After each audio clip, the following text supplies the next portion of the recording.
So, well, welcome everybody. I'm Jeremy Lent, and I welcome you to this month's Deep Transformation Live Network meeting on the Palestinian experience, an invitation to open-hearted listening. So, ever since October 7th last year, the world has been transfixed, of course, by the horrific events taking place in Israel and Gaza. First by the killings by Hamas of over 1,000 Israelis and the hostage taking, and since then by the mass killings of over 30,000 Palestinians, 2/3 of them women and children, by the Israeli army. And now we watch as 80% of Palestinians living in Gaza have been driven from their homes, and more than 500,000 people are facing starvation.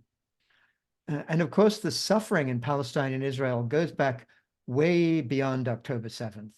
For generations, Palestinians have been basically forced to endure an unending series of human rights violations in the occupied West Bank.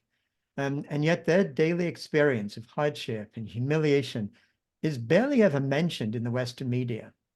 But through all this trauma, there have been some courageous souls among both Palestinians and Israelis who have recognized that brute force will never solve this conflict, and who are boldly, basically forging a path of nonviolence. And today, I am deeply honored on behalf of the Deep Transformation Network to host a conversation with three visionaries of Palestinian peace activism: Suleiman Khatib, Shibli, and Sami Awad. And if we can spotlight Souli, Ida, and Sami now, I'll introduce them. Hi to you all.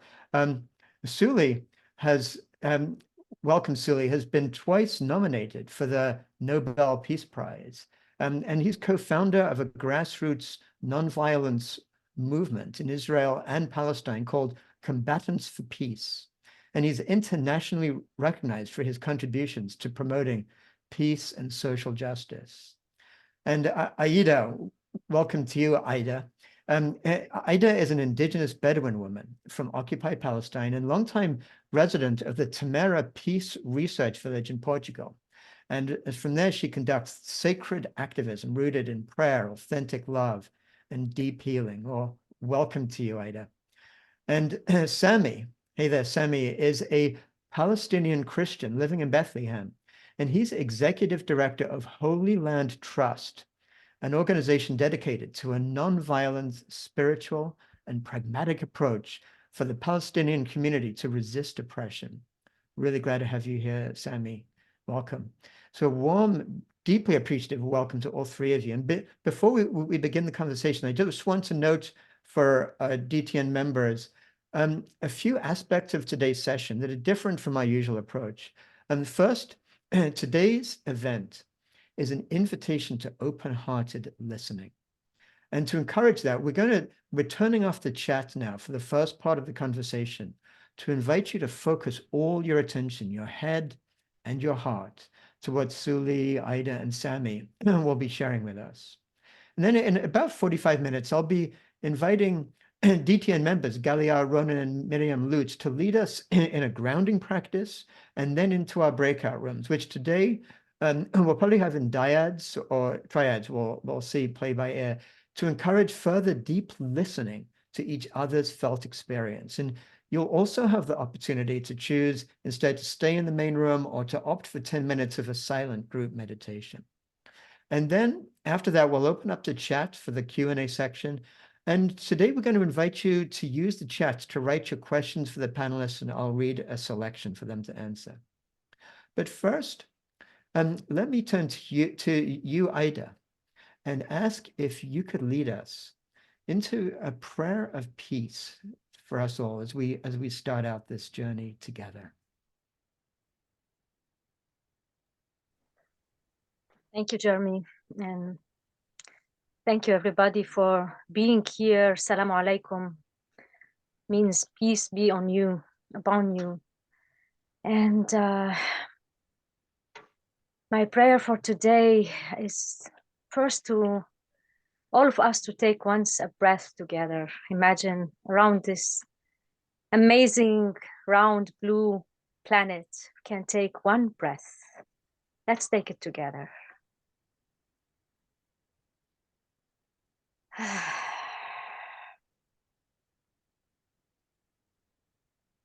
To honor ourselves and those who came before us and those who, inshallah, will come after us, to our stand for today. I invite you, as you see my beloved brother Sami, take your right hand to your heart.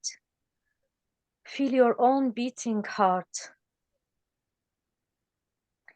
Take another breath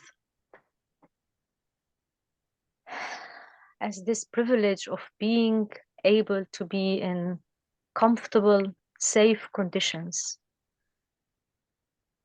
Gratitude for that. Let's take together one breath. And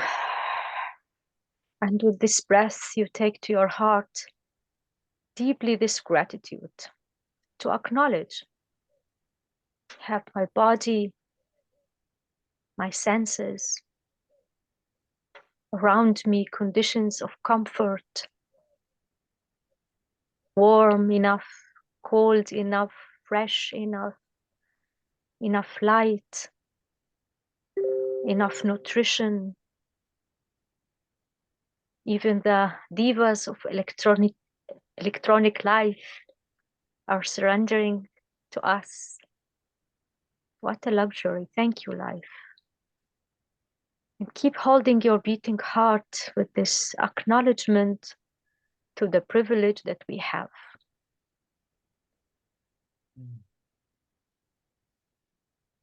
And I invite you in our indigenous Bedouin way, we acknowledge the angels who are to our right and to our left, while still our eyes closed.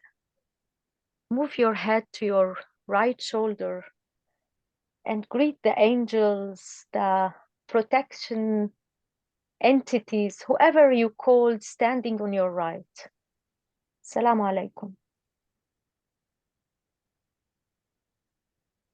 Take your head to the other side, to your left side. Greet the angels of protection, whatever entities you believe in. Greet them. Assalamu alaikum. Greet them in your own language, in your own mother tongue. And by this present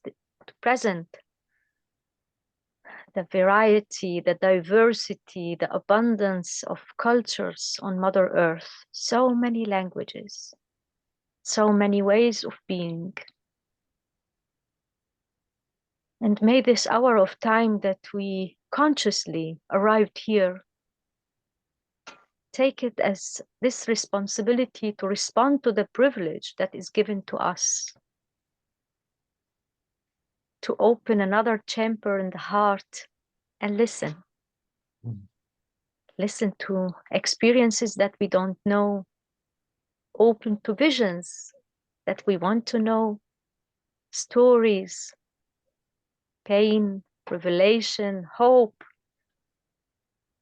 Let us become in this hour vessels that are ready to be danced with life, danced with joy, being present,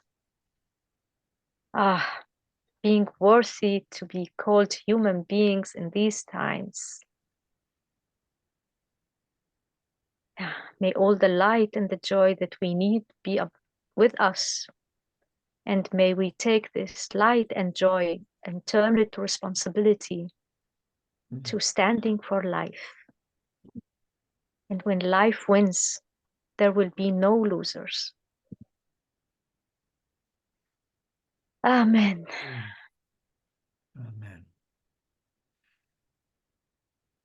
Amen. Thank you for being here. Yeah. Thank you, Ida. Thank you for bringing us into this space in this way. And yes, I just so resonate with what you're saying at the end there. When life wins, there will be no losers.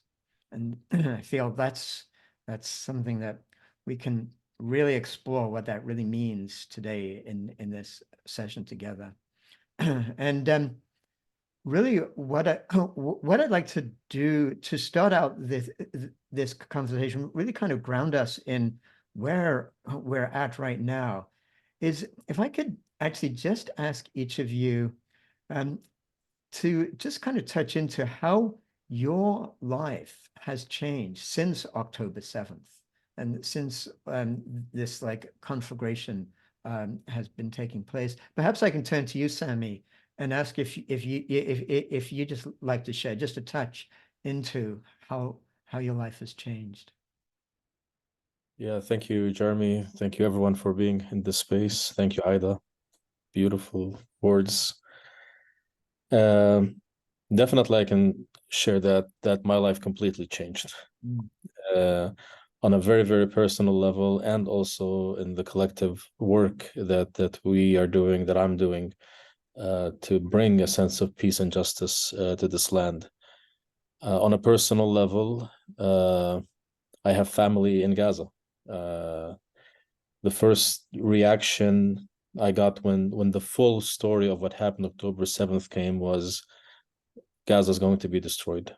They are not going to hold back. There is nothing that's going to allow the Israeli government and military to just simply annihilate everything in Gaza. And my second reaction was to call a cousin of mine to see how we could get them out of there as soon as we can. And we couldn't until actually a couple of weeks ago.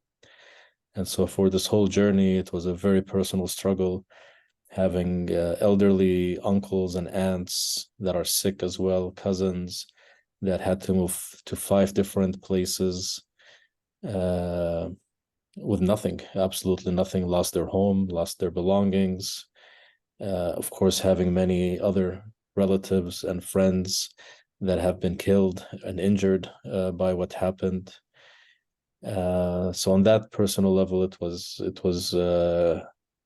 very, very tough for us as a family just to be in that awareness of any morning we could wake up just to hear the news that they've been killed by an Israeli bomb or an attack.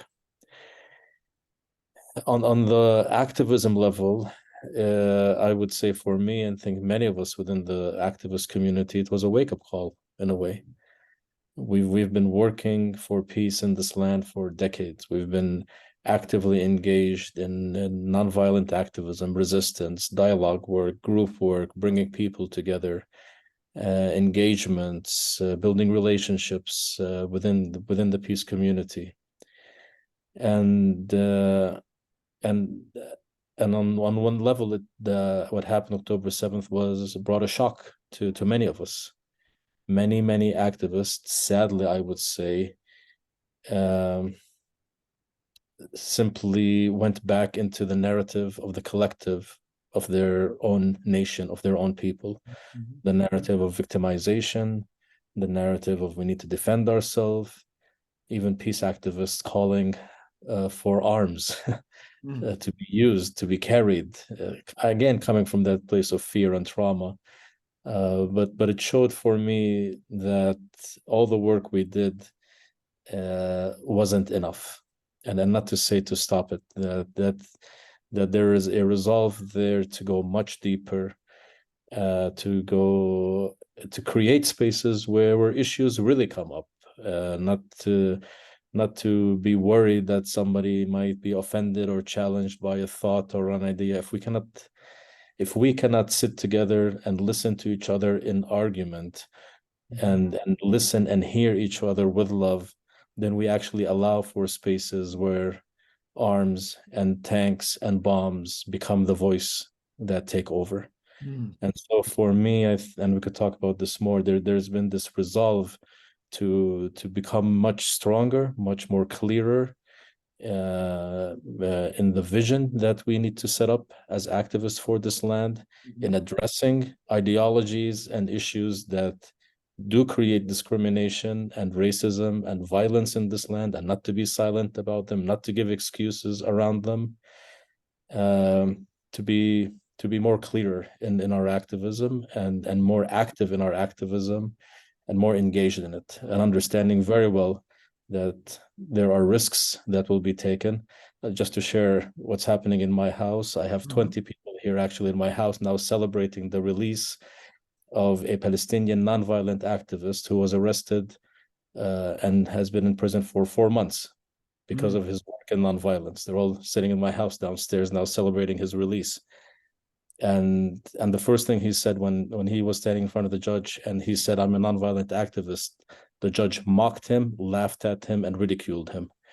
So nonviolence is not the easy option. It is the option of the brave, and we need to build this more and more, in my opinion. Sami, thank you for sharing that with us. My heart is so with you, and I'm glad too. There's something to celebrate today in your house and for all of us. Thank you, Sami. And perhaps Ida, can I turn to you, and then I'll turn to you, Souli, to ask you. But Ida, how has your life changed since October 7th? Thank you, Sami. Thank you to hear and to know that joy and celebration is at your home, and where I know it's a center for light, and good also to know that your family and relatives in Gaza are in a safe place and toward safety. Thank you for that. It's good news for all of us. How my life changed since October 7. I must say that there is something in this chronology that we name it from October 7 that again and again brings the pain in me, as if it before October 7 it was easy, and before October 7 we were not facing danger, alienation, and oppression and all of it. And nevertheless, I understand the context of the question. And since I am, as it was mentioned, my body lives in a safe place here in this amazing community, Tamera in Portugal. And I am not directly impacted as my body, but all my family and all my tribe and all my relatives are in Palestine. I was born in occupied Palestine, what is called Israel in 1948. And so it is, we are very close to the north. And since the whole northern battle started, and the southern from Gaza, my tribe is compressed in between.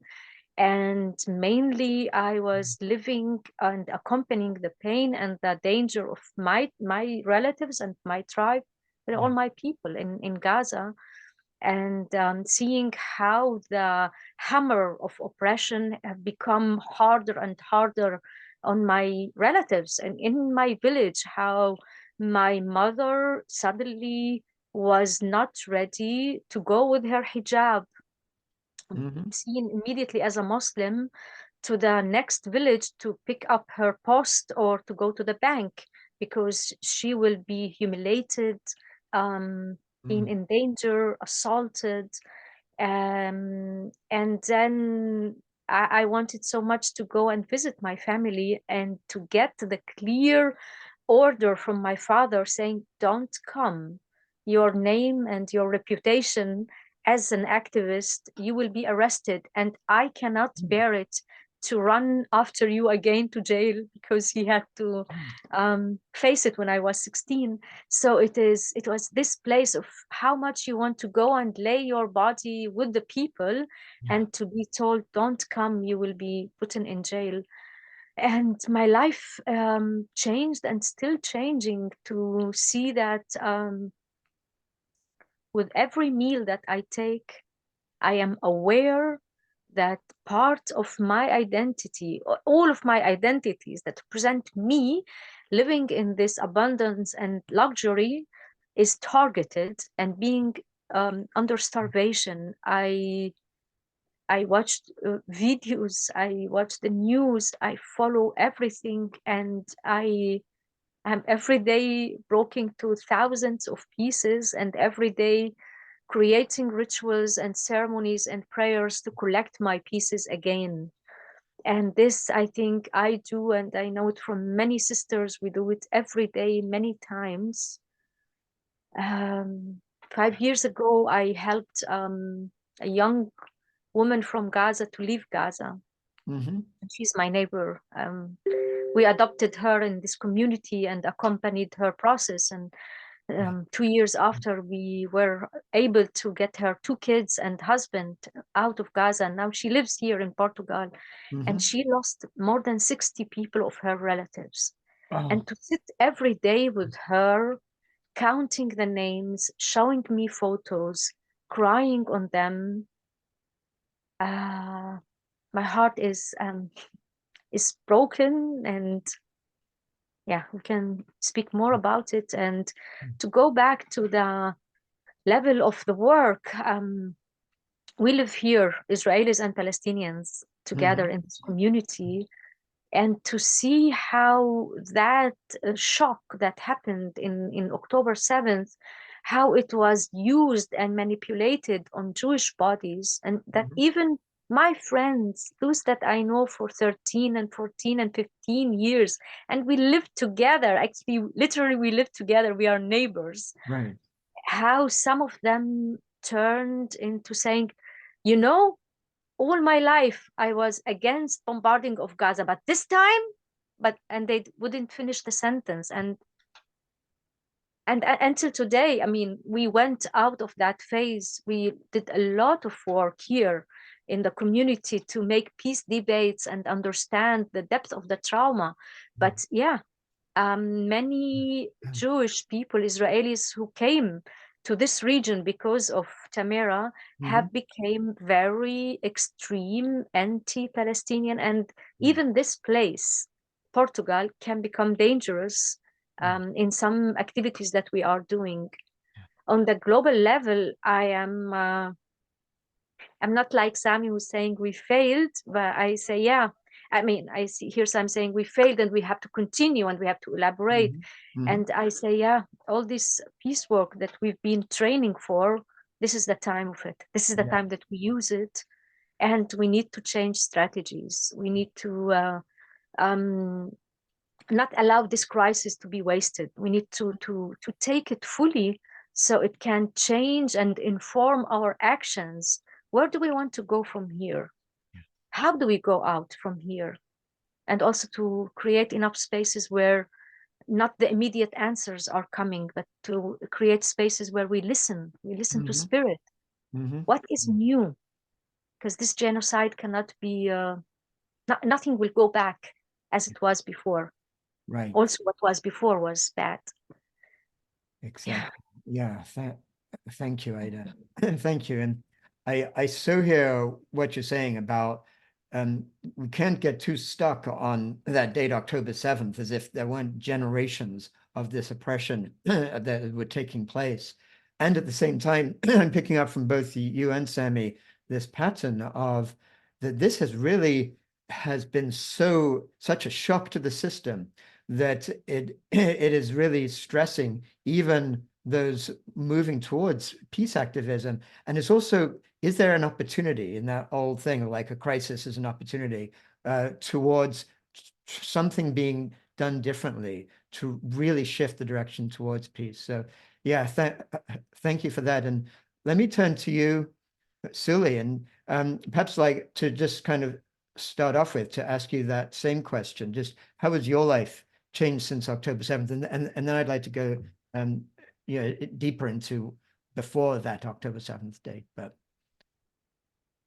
thank you, Jeremy, for hosting us, and thanks everybody. And it's my honor also to speak with my brother and sister Sami and Aida. We're very close friends, and we're together for a long time. And actually, for your question directly, I also spent a lot of time at Sami place actually since then and before. So we have been going through this a harsh time together also. Is the voice is okay, the sound, or I speak louder? Okay.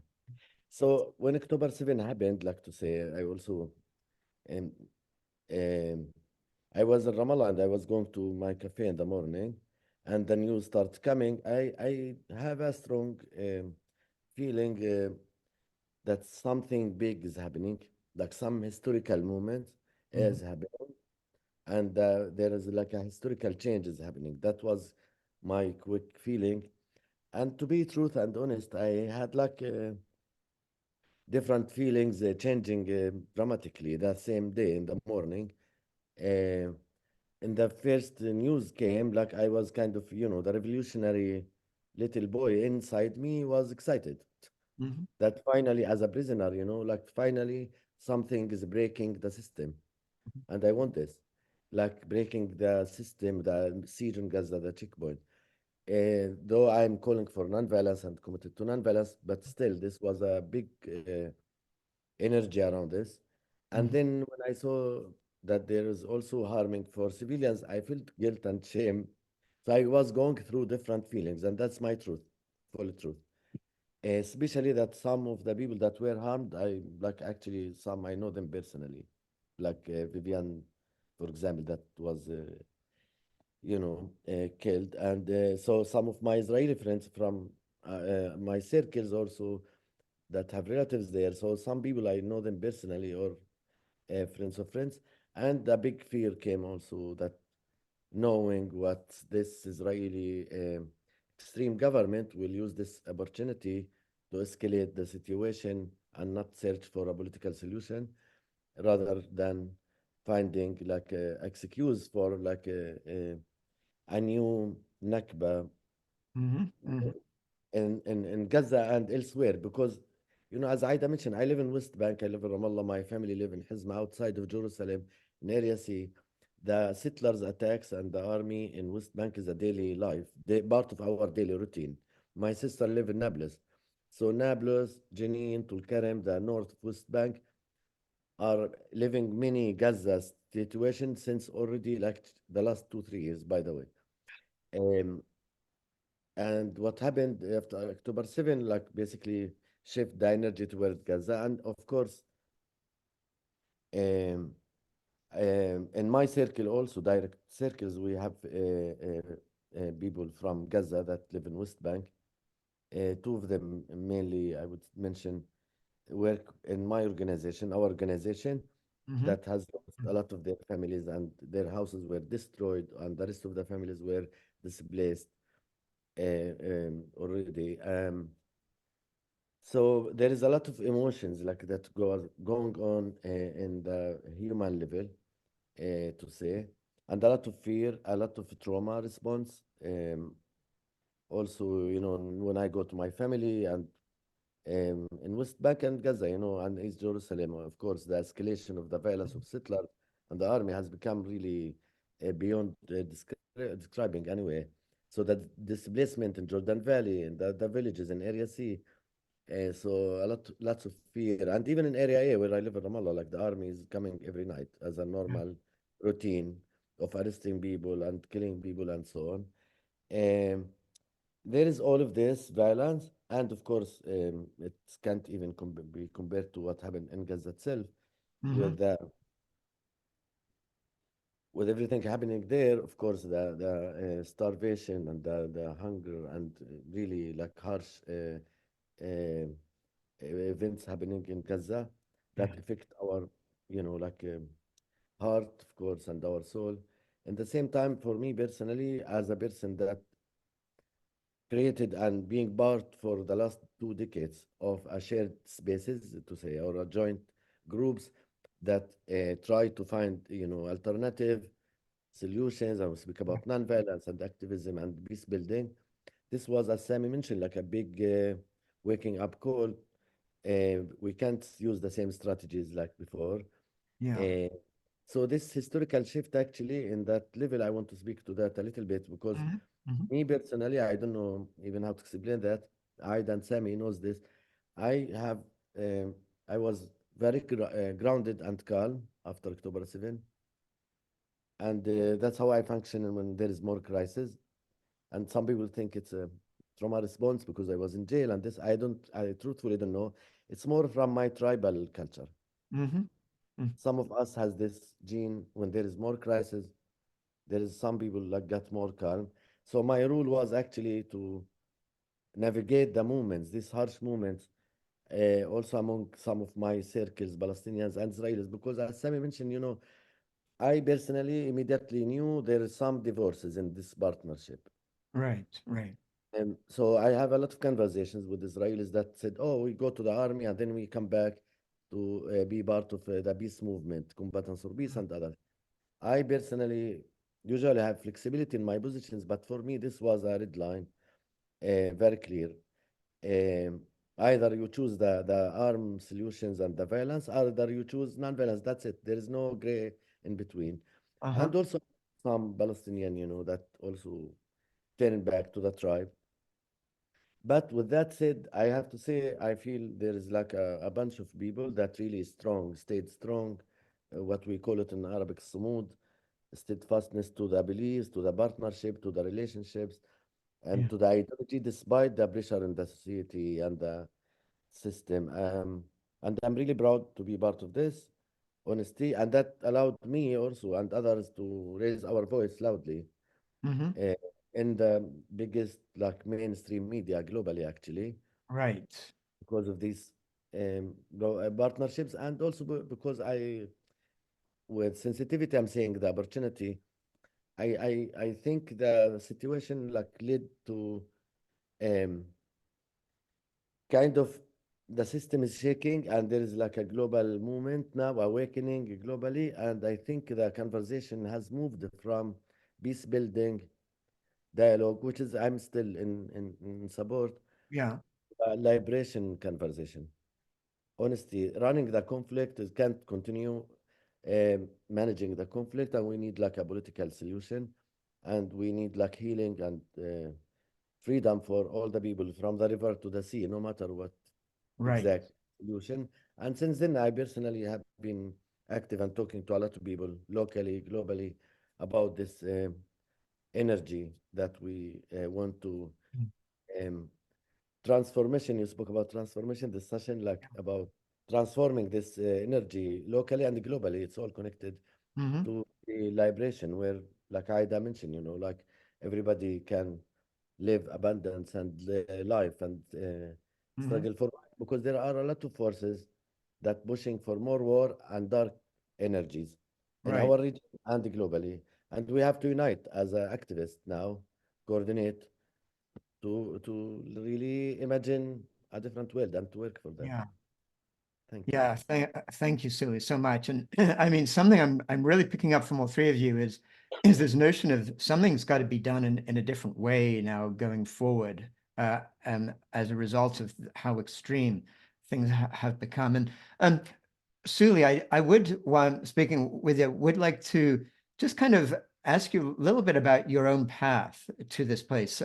Like I'm actually reading the book about your life right now in this place together with just total fascination and awe for what you've been through. And I'm wondering if you could just kind of give us a little bit of a brief kind of narrative of just your path from being a teenager, arrested at age 14 for wounding an Israeli, and how you spent over 10 years in jail, and what you learned during that time, and that kind of transformation that took place. Like that there was something you said at some point just moved me to tears, and maybe you can elaborate more on that this realization you had after watching Schindler's List in the prison, that actually Israelis and Palestinians aren't actually enemies. They share a common enemy of basically hatred and fear and collective trauma.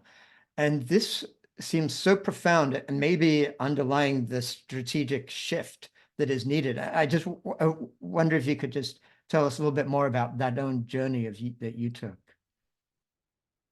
Yeah, thank you. So, like in a shortcut, um, yeah, when I was like, I'm very active since my childhood. I Mm-hmm. come from a very active family. And the fighter and personality inside me is really strong. So when I was 13, 14, my role model attraction was people like Che Guevara, armed struggle. Mm-hmm. It was all like behind the slogan of Free Palestine. So my longing and my search and seeking for liberation, for freedom is very deep inside me and my body. And I try to do it with my body. like with my hands. This is what I did when I was 14. When I was 15, as I became part in jail, I participated in the food hunger strikes Mhm. that we organized in jail a few times. My first hunger strike was for 16 days. When I was 15, no food, just a lot of water and salt. And this was my first introduction to nonviolence. As we speak about nonviolence, like coming from a powerful choice, not out of no choices, not because it means not to do anything. Actually, we used to call this battle. I need Sami to help me with translation. معركة الأمعاء. How would you translate it? That's how it was called. معركة الأمعاء. The struggle of the stomach or the Battle of the stomach. Yeah. Mm. So yeah. the battle of the stomach was a few times, many times, and this is how we succeed to achieve our demands in jail. Mhm. So Mhm. really all experience physical in the body, in the soul, in the spirit, and not just intellectual books. I did read. I worked in the library. I love reading. I read Hebrew. I read the Israeli/Jewish narrative. I read, of Right. course, war narrative, and I read history. I read like other conflicts about, the apartheid system in South Africa, Mandela, Gandhi, all of this. But for me, as I said, like it was a experience in my body that really taught me that nonviolence can work strategically and Mhm. morally. I became very, and of course, then as you mentioned, the Schindler List movie, of course, this was a very um, moving experience because in my room, we had 10 people in my room and we watched it together with a dark room because we turned the light off. And these 10 people were, called them like a VIP prisoners, like they were really fighters before, spent a lot of time in jail. Everybody was crying, everyone.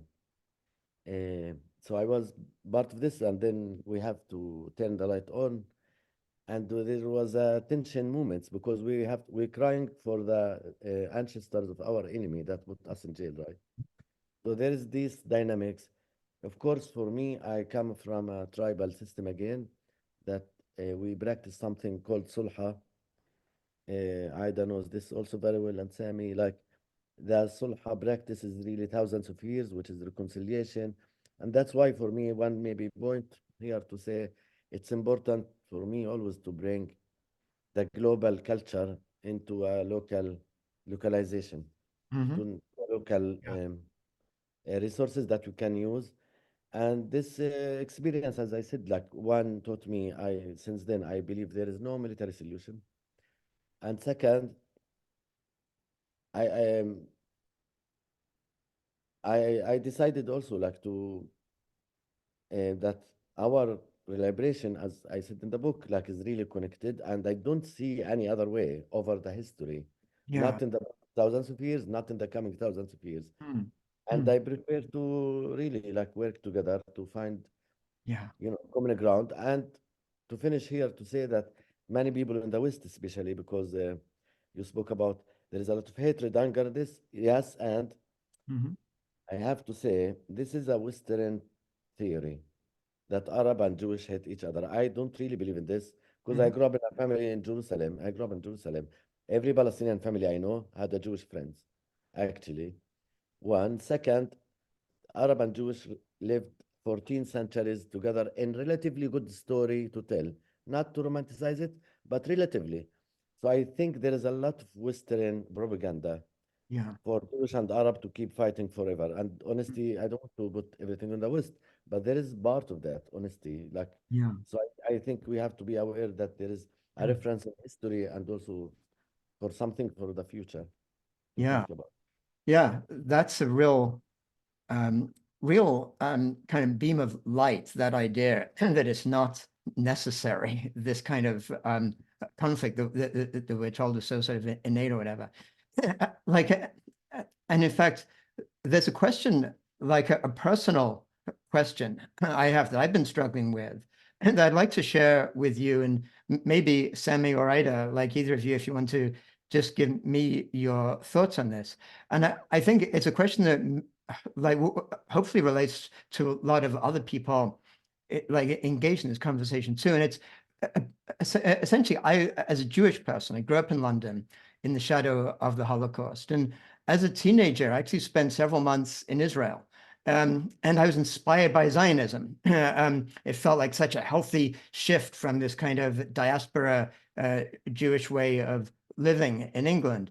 And even for a while, even considered moving to Israel. And then my life took a different path. And over the decades, as I saw Israeli politics go more and more right-wing, extremist to this apartheid regime as it is right now, I got more and more enraged at what I saw happening. But it's only really been in the last few months, and this has been a shift for me since October 7th, quite honestly, that looking at these atrocities going on in Gaza have caused me to really begin to look at Zionism itself and really question that and recognize that what I celebrated as a teenager, the birth of the state of Israel, was the same event that caused the Nakba, the violent displacement and dispossession of Palestinian people, of all of your people's lands. And so I've really begun to recognize this now and see Zionism in this place of settler colonialism, like along with so much of the other traumas and genocides that have taken place over the last 500 years. And then at the same time, there's this voice in me that still is going. What about the Holocaust? And what about the fact that there's been 2,000 years of anti-Semitism in the diaspora, and that there was a people that did get violently force evicted from the Holy Land 2,000 years ago? And what shouldn't they have their right to be there? And I'm just struggling with this, as I begun to awaken more into the Nakba and what has happened. And how can all these different parts of my voices within me be honored is a question I have. And maybe Ida or Sami or Souli, but if you've got any perspectives to share on this, I'm sure you have gone through this so much depth yourselves. Okay, maybe I'll start. Just like the experience that Souli had, I also had my experience of deeply understanding the fear and the trauma of the Jewish community. I was several times part of the Zen peacemaker retreats, the bearing witness retreats in Auschwitz and Birkenau. And for me, it really touched me deeply to really begin to understand, appreciate, and honor the historic persecution of the Jewish community, the anti-Semitism, the discrimination, the violence that Jews faced around the world. And in that, I began to realize that at one point, Zionism was a very important vehicle to get Jews out of danger, like an ambulance, let's say, out of danger into safety. But to also acknowledge that at some point, that ambulance turned into a tank.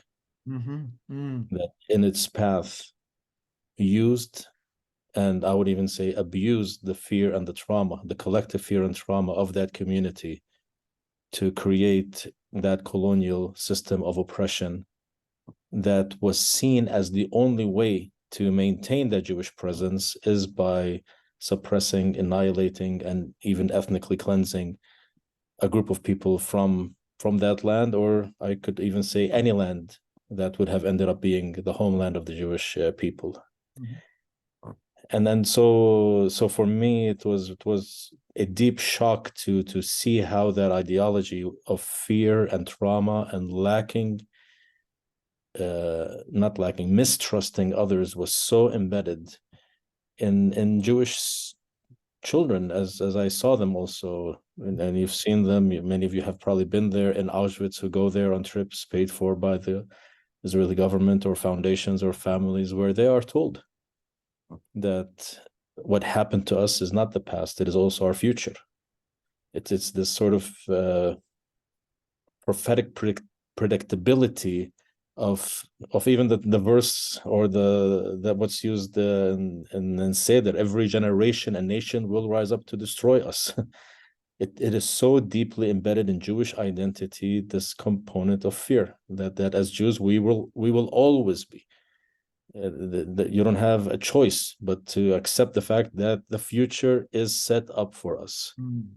And then for me, this is very, very dangerous. And then what I realized is when you bring a community to fully buying into absolute fear, and the solution is absolute power, you create absolute disaster. And this is exactly what's happening to the Palestinian community. Again, not since October 7th. It's been happening since 1948 and before 1948.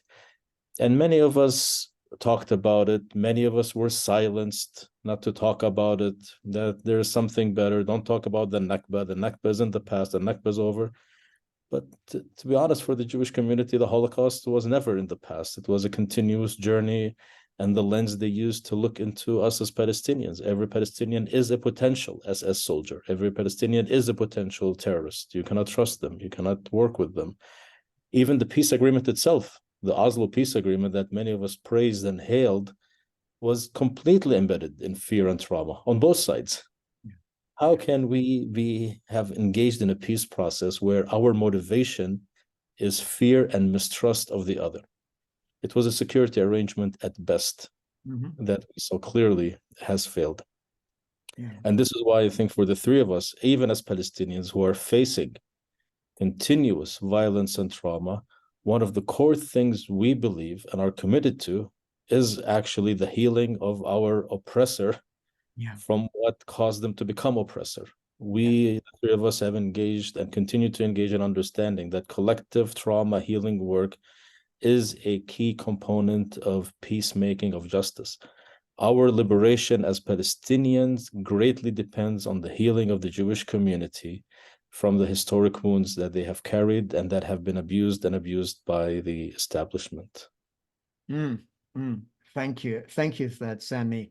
And I'd like to turn to you, Ida, also, and ask for you for any perspective you have to share. But I actually, if I can, before I do that, just wanted to emphasize what you just said. And there's this quote by a Detroit-based sound healer called Sterling Tolles, which really moves me along what you said. He says, we must not only heal the suffering that oppression causes, but we must also heal the suffering that causes oppression. And that's so much, what you just said, Sami. Thank you for that. And Ida, if we could get some perspective from you, and then we'll transition into a grounding meditation. But I'd love to perspective. Yeah, thank you very much for this. Also, your sharing, Jeremy, like just this revelation that only lately one start to look into Zionism and question. And it moves me, and thank you for this truth, that like not to try to beautify it, or it is such a topic that is concealed in with so much romanticism. Like my village was very much surrounded by kibbutzes, and I remember in my time living in Palestine, how young Jewish people and also white people from Europe would come to there and donate their time and resources and celebrate in this factory. And it was proud to be like, to help something good. And that, I don't want to deny that kibbutz itself as communitarian experience is a beautiful thing, but it was concealing something that much more deeper and more traumatic. And I do agree with Souli that the Jewish question is not a question of the last 100 years. The Jewish question have been always a European question. And not a question that belongs to the Fertile Crescent. The Fertile Crescent is a term that I invite you to replace the term Middle East, because Middle East is a colonial. So when we want to decolonize our minds, we need to decolonize the language that we are using. And for me, the presence of Jewish people and seeking homeland for this historic wound of the wanderer, the rejected, can be absolutely welcome in Palestine. Who am I to decide? I'm as a one human being who loves life and loves all forms of life, I would say it is not a question of if, it's a question of how. It's not a question if you are belonging there, but how to be there. And when any nation would solve its question by domination of another nation, personally, I'm not counting on systems of human beings. I'm counting on life itself. I know, I trust in life, and I know that life also, when the pages of history are so long, in the end, always life bends toward healing, toward correcting, toward bringing us back to this place of, is this structure supporting life? If not, life itself will take care of it. And I think now we are facing this moment of, we don't need to stand with this or with that, but to stand with life, to be agents of life.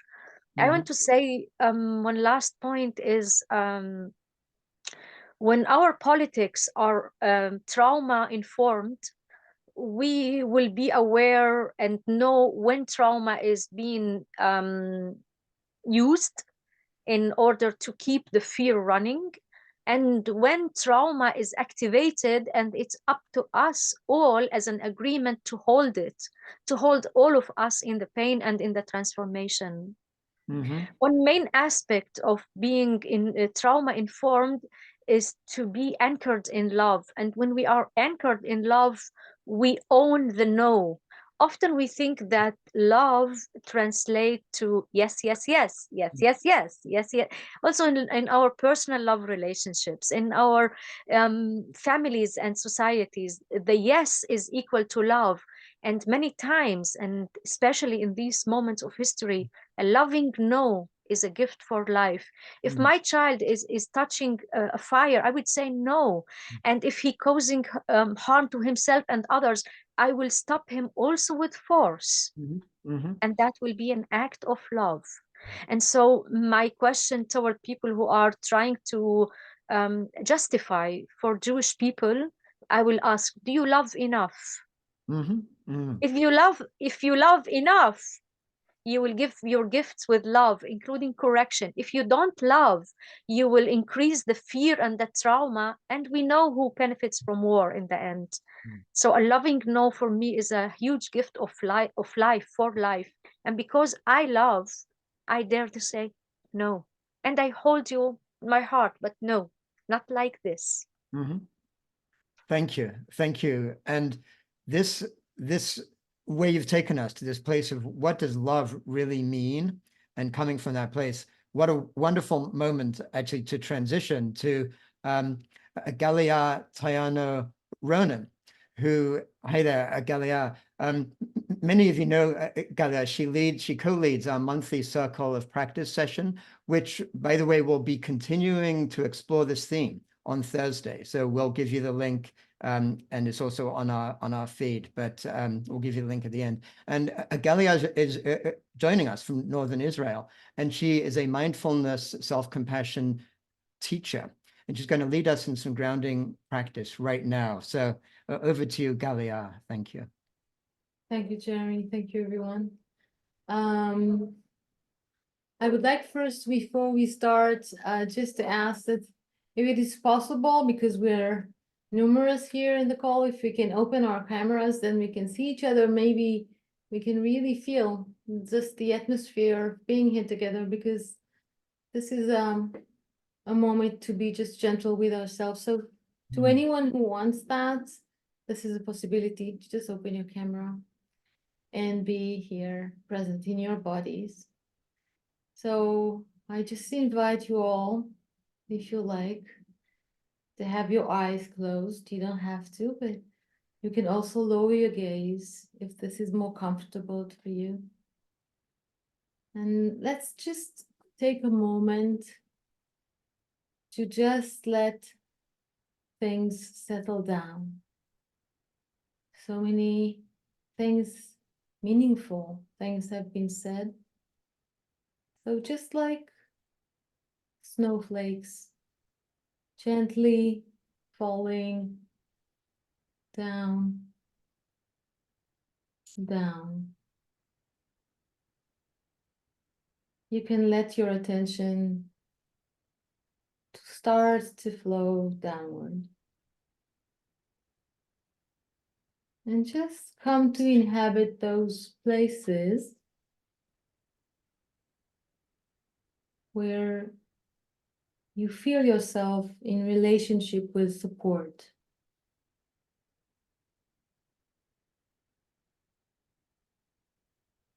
With reverence and curiosity for this living relationship between your physical self and the chair, the floor, the cushion, whatever you're in contact with.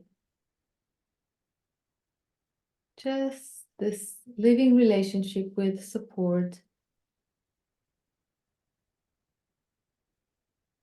of this great being of Mother Earth we are all part of.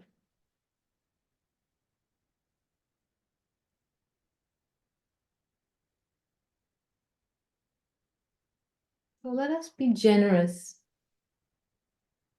giving our weight is one way to enter the relationship. So if you are pulling up or holding back, just enjoy having weight, giving yourself to gravity. It's temporary. It can be a powerful gateway to our grounded presence.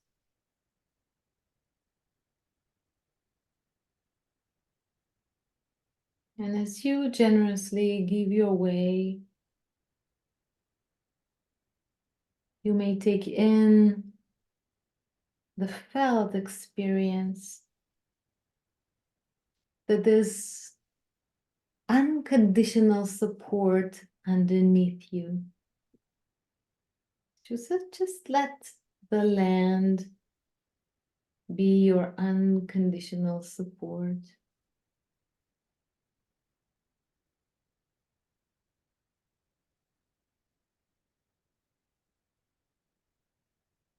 So whatever we are holding now, we are also held. We are not holding it alone.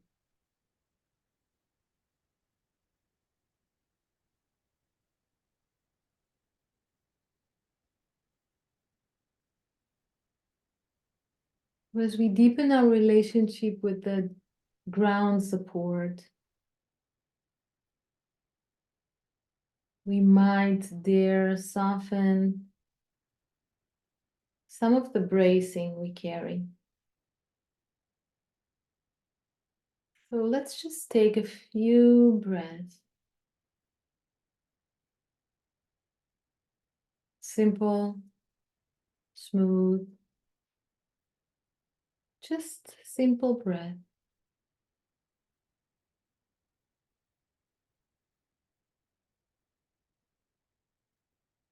Noticing anywhere in our body that might want to soften.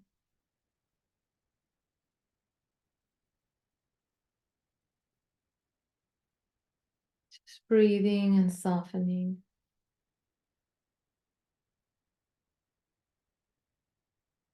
Maybe opening our ears and listening.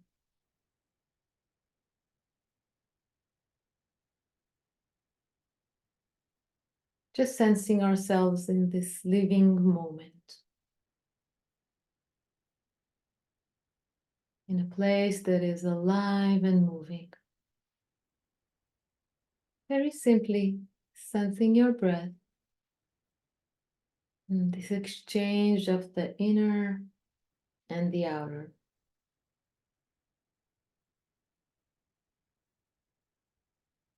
And as we ground where we are,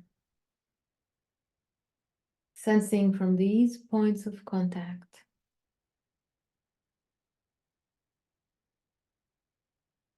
let's take a quiet moment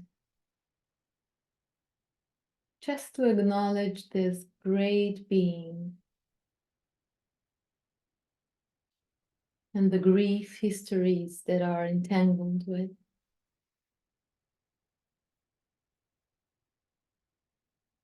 We might place a hand on the chest or any other comforting, supporting place on our bodies, just offering some care to ourselves as our being is carrying grief histories. All of us. And maybe saying to ourselves, sweetheart, I care about your suffering, or whatever endearment your inner heart likes to hear from you in this moment. In any language that is the language of your heart. And maybe say to yourself, you don't have to be any different to receive my warmth and care. Just offer that eternally for a moment.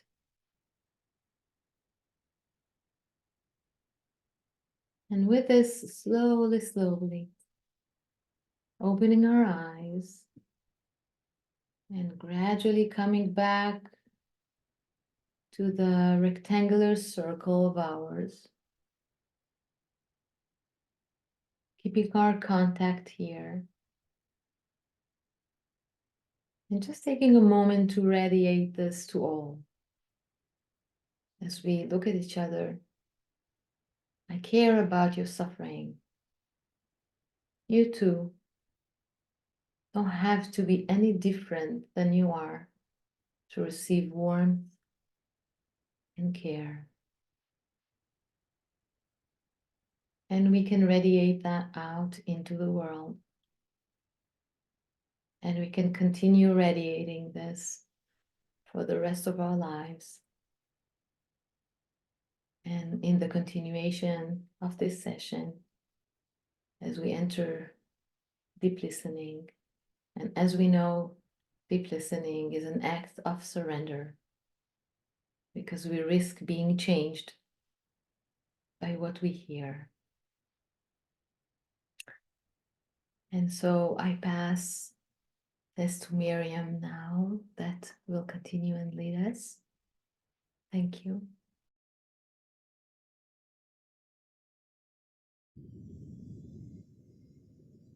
Thank you, dear Galia. Thank you to all.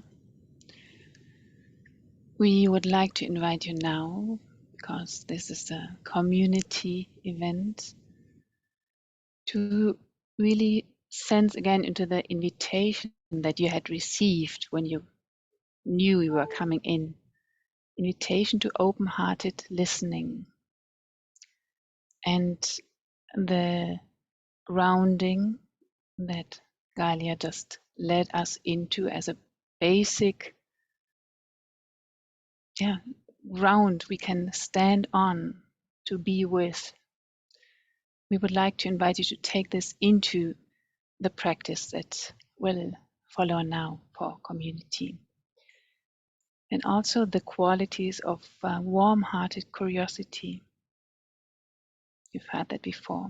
You also have heard especially Aida speaking about we need to create spaces for listening, for being listened to and listen to each other. So this is our intention here in this moment for this part of this session. Compassionate listening and compassionate speaking. It will be dyadic practice, means it's a room, small room of 2 people only. So you can really gift the gift of your deep presence, deep listening to the other person's sharing in equal time. And then you switch. And then you are the speaker and receive the gift of deep listening in silence from the listener. It will be 10 minutes, so 5 minutes for the speaker while the other listens, and you switch. And what Galia led us into this grounding checking in with ourselves, not losing contact with ourselves, with our body as we listen or share with ourselves, and also with the resonance field to the other person. See, however, in the easiest way you can take care of yourself. And it will be a question that is inviting and connects to your experience. This is the gift you would like to invite each other in as a practice, because it is a practice and it can be a gift. For those who decide this is a moment rather for me to be in silence, there'll be a silent room in which Sigurd and Galia will be and hold the space for those 10 minutes. Video on, ideally, and just being in silence. It will be held. And there'll be a third room if still you feel, oh, it's not the silent room and not the deep listening space. I rather may need some support in some way. So there's an option too, and we'll help you with that as we take care of the small rooms. That's the room where Carrie and Michelle will hold space. Main invitation, if you feel brave now for that practice, we've done that before. Today, really honoring ourselves and the theme, the depth of it, and this moment, and all of us who are here. Maybe it's an invitation for courage and also generosity to be with one another and listen deeply. The question, and I'll name it here, write it into the chat now, and you'll receive it again in the small room, is a twofold question for the dyadic part, small room of 2 people, 5 minutes and 5 minutes. What arose, awakened, or stirred within you during this conversation? So what is alive in you right now? Is the simple question. And second part, how can you now honor this awareness within you? And likewise that which is within those around you or the person you are with in the room. So not losing connection. You will receive the question in the small room, and by invitation, Niall will help us now to set up the small rooms. If you do not, as still others are arriving, see whether again it's possible to return once more to sensing the grounding underneath your body, this being held that we were invited in before. Taking a deep breath, that breath that Ida invited us in before, around the planet. Breathing one breath together. And as you maybe rest a soft gaze again on the screen, maybe on the other little videos that are turned on, or the names, taking that little moment as we come back here, maybe seeing your deep listening or speaking partner, maybe acknowledging just their presence, and also your presence, maybe your courage for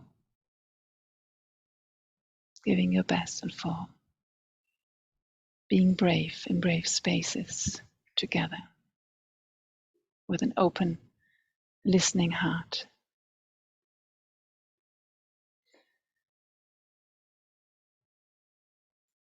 The same attitudes we would like now to take into that part that allows for questions to be asked. And it's Jeremy or Sylvia will support with naming how to do it. Yeah. So this part can be taken care of still. Yeah, thank you, Miriam. Thank you for that invitation to that deeper one-on-one connection that was available there for all of us.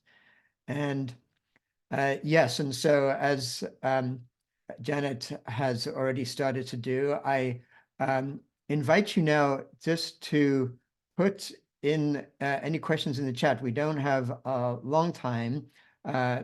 left in our session.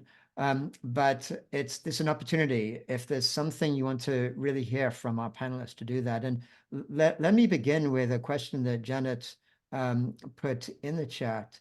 And she says, a question I would like to hear responded to is, what can those of us who live outside the zone of conflict, especially in the US, which is so directly using the conflict for its own geopolitical machinations, what can we best do to help both oppressor and oppressed? And yeah, great question. I wanted to ask you that if I'd had time earlier. So please, any of you who would like to respond to that, please.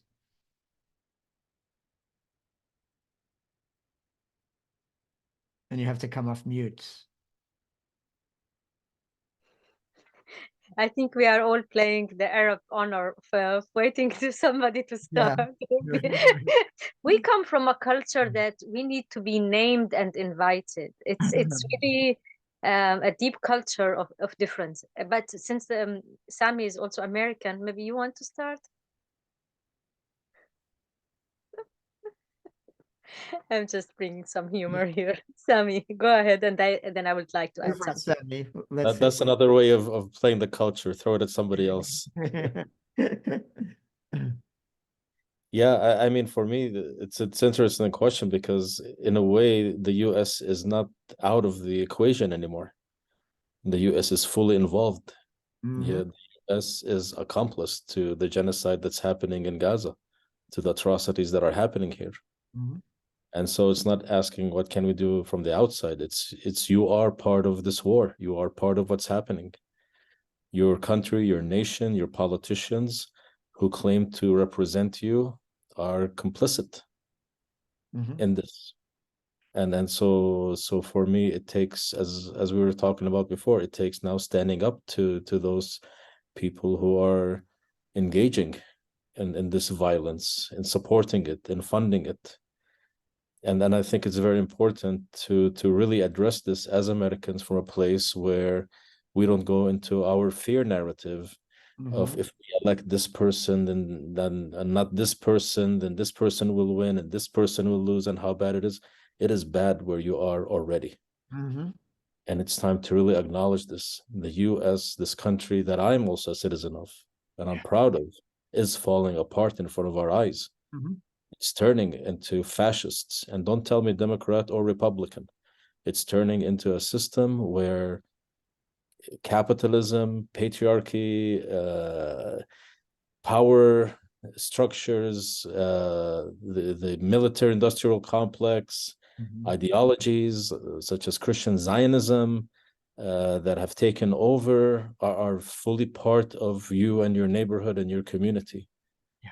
And so for me, yes, what you need to do in the US is to really begin a revolution for change that really needs to happen there.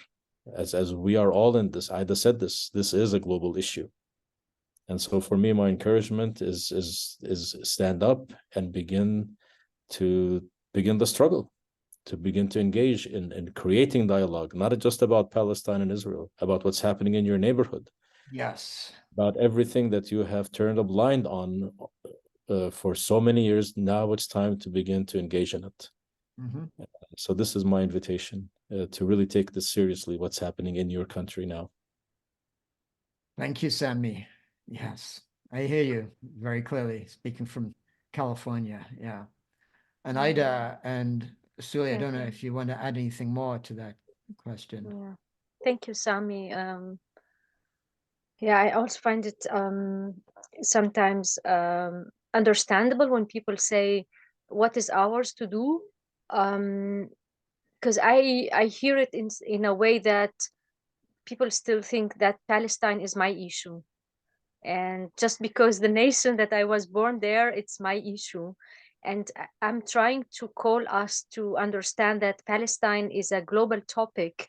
It's today happening there, but it is a symptom for a global illness.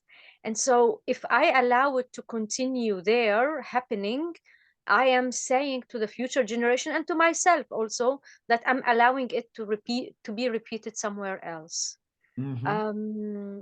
My main invitation to us is that especially those who are not directly impacted, to our physical body, to keep up our humanity, to keep up our moral authority. And Gandhi spoke about the moral authority, where it is this deep ethical base inside of us that that is not targeting or not inviting any wrongdoing. And by this we unmask the evil, but also for me, calling the evil back to life. By unmasking it and creating alternatives for it, we call whatever is shadow or evil back to life. Yeah. And for me, this whole topic of, if we don't stand for it now, we are the next ones, need to be, not keep any one of us calm and thinking it's their problem. This system will always find different sides to play with. So let us step out of them, this and that, this either or narratives, which is in the core of patriarchy, in the core of capitalism. Either or, this or that. And how is it that life will contain diversity and would contain all what we think this and that with love? And for Americans, when this empire is falling, and it is falling, it's the time to take stand for life, and that let us create the alternative. So when that fall happens, it happens to a soft ground. Yeah, I hear you. Thank you, Ida. And I'm looking at the time, and I think maybe if it's okay with the three of you, perhaps I could ask one question, which I'm looking at a couple of questions in the chat and trying to sort of put them together as a general theme, which the overall theme being how you've each talked earlier about we've got to do something different now. I mean, whatever's been done before, something has to really transform in the way we're approaching. And a couple of people put questions in about where to go from there. And like one person, Lee Tully, asked, does the revolution start us all learning process of forgiveness? So that was one question. And also somebody else, Barnaby Flynn, who's very engaged in citizens assemblies as a different form of democracy, really grassroots, facilitated groups talking together, which have been shown to resolve political issues far better than our old democracy we sort of have in some places. As what about a citizens assembly held with Palestinians and Israelis together, basically selected from ordinary people from two groups to really work through. And so these were ideas put out. And I was just, maybe if you could each share with us just a brief sense of what you think is that transformation. What is the path, the nonviolent path towards something really moving us towards peace that is needed right now?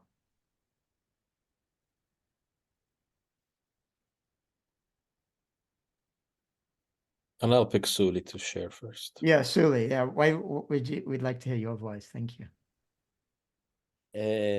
Thank you.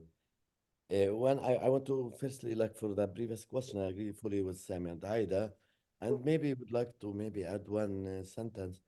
The typical thinking for many, let's say people that really with good intention and activists, especially from the Western side of the world, is really coming with this savior mindset. And so I think it's also a momentum, and my invitation also to recheck the whole solidarity attitude, and why we're doing what we're doing is really to ask ourselves about the intention, why we are doing this. This is my invitation, because otherwise this create a lot of problems, even if we come to help and support. Yeah, and then if we have clarity in our intention, there is then many strategies how to really participate in this global revolution change that's needed to happen, as Sami and Ida mentioned. And I fully see the energy is moving globally now, And that's in one side makes me personally really excited, I have to say.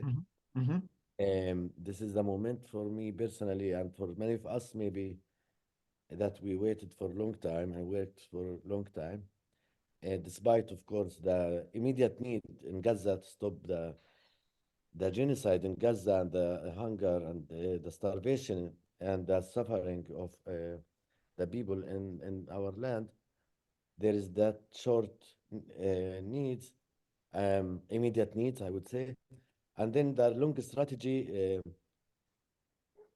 for global change. I think as a grassroots movement, I have to say we need really to find a path where we can really have like a clarity around how do we address the question that I saw. One of the questions actually of liberating both the oppressed and the oppressor, despite the power dynamic and the trauma and this. And this is a huge topic for maybe other conversations, and I don't have the answers anyway.